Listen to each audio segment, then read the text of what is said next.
මම හැම වෙලාවෙම කියන්නේ ලොකුවට හිතන්න පොඩිවට පටන් ගන්න.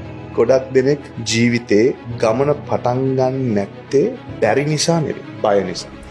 ටයිට් රෝප් එක දන්නවනේ. ටයිට් රෝප් එක කියන ලණුවක් වගේ එකක් දාලා කම්බියක් දාලා ඒක උඩ ඇවිදින්න. පොළොවේ ඉඳන් අඩියක් උස්සලා ඔබ ගහන්න. පාකී පාර try කරයි. සමහරවට ෆස්ට් ටයිම් යන්න පුළුවන්. බොහෝ දුරට පුළුවන්. ඒක ලොකු අමාරුවක් නෑ. බැරි වුණත් ඔයා try කරනවා. ඕකම මීටර් 100ක් උස්සලා ගහන්න.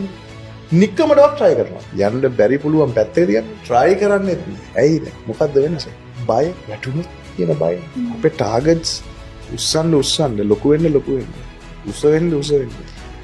බය වැඩි. වැටෙන්න තියෙන තැන වැඩි. ඒ බයට තමයි ගොඩදෙනෙක් අඩිය තියන්නේ.